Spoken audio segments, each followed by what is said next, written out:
আমরা কোরআন এবং সুন্নাহ স্টাডি করলে দেখতে পারি ভালোবাসা হচ্ছে দুই প্রকার। কয় প্রকার? একটা হচ্ছে নিঃস্বার্থ ভালোবাসা, একটা হচ্ছে স্বার্থকেন্দ্রিক ভালোবাসা। একটা হলো নিঃস্বার্থ ভালোবাসা, একটা হলো কি স্বার্থকেন্দ্রিক ভালোবাসা। আল্লাহ রাব্বুল আলামিন ভালোবাসা সৃষ্টি করলেন কখন? আগে সেখানে আসেন। আল্লাহ রাব্বুল আলামিন শুরুতে একা ছিলেন। কয়জন ছিলেন? তাহলে কি এখন তিনি দুইজন?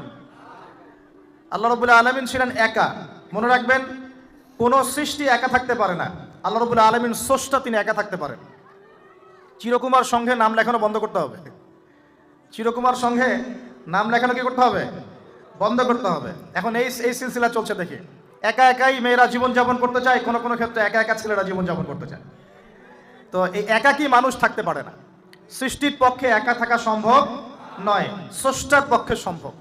আল্লাহ রাব্বুল আলামিন একা ছিলেন, আজও একা। যখন কিছুই থাকবে না, আল্লাহ পাক একাই থাকবেন ইনশাআল্লাহ।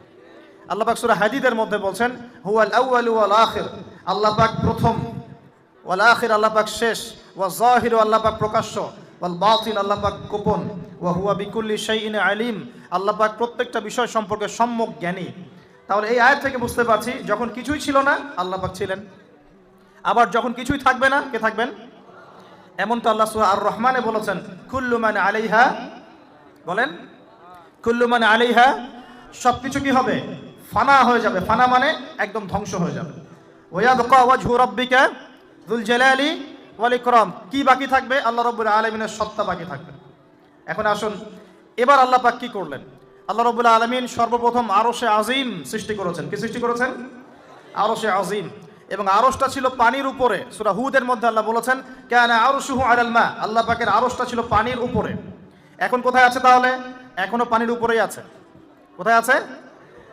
আচ্ছা, কুরসি এবং আরশের মাঝখানে একটা মহাসাগর আছে। কি আছে? এই মহাসাগরের গভীরতা হচ্ছে 500 বছরের পথ।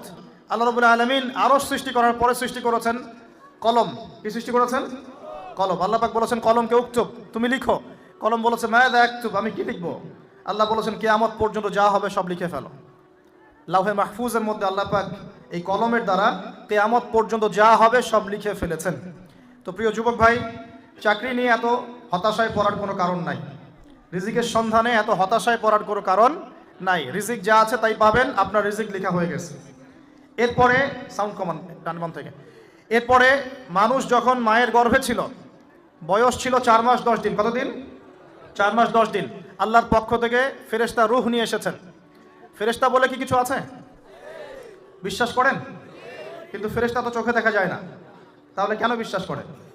যখন মুসলিমরা কোনো কিছু না দেখে বিশ্বাস করা শুরু করেছে, তখন এই বিশ্বাসটার একটা নাম দিয়েছে পশ্চিমারা। এই বিশ্বাসটার একটা নাম দিয়েছে পশ্চিমারা। এই বিশ্বাসটার নাম কি জানেন? এই বিশ্বাসটার নাম তারা দিয়েছে ধর্মান্ধতা। কি দিয়েছে? শব্দটা শোনেন নাই? ক্লাসিক্যাল সেকুলার পত্রিকাগুলোর মধ্যে দেখেন না ধর্মান্ধতা শব্দটা? মানে কি? এর মানে কি? মানে আপনি ফেরেশতা তো দেখেন না, বিশ্বাস করেন কেন? তার মানে আপনি অন্ধ, তার মানে আপনি ধর্মান্ধ। বুঝতে পারছেন? এখন আমাকে বলেন যে এই ফেরেশতায় যদি কেউ বিশ্বাস না করে, সে কি মুমিন হতে পারবে? সে কি মুসলিম হতে পারবে? ইমানের যে 6টা পিলার, আল্লাহ বিশ্বাস, ফেরেশতা মণ্ডলীতে বিশ্বাস, আসমানি কিতাবে বিশ্বাস, নবী রাসূলগণে বিশ্বাস, পরকালের জীবনে বিশ্বাস, আর ভাগ্যে বিশ্বাস, এই 6টার কোনোটাই কি দেখা যায়, ছোঁয়া যায়, উপলব্ধি করা যায়? কঠিন তরল বায়বীয় পরীক্ষা করা যায়, বা ল্যাবরেটরিতে গবেষণা করে পরীক্ষা করা যায়? তো যেহেতু আমরা এগুলো না দেখেই বিশ্বাস করি, এই কারণে পশ্চিমারা আমাদেরকে বলে তারা ধর্মান্ধ।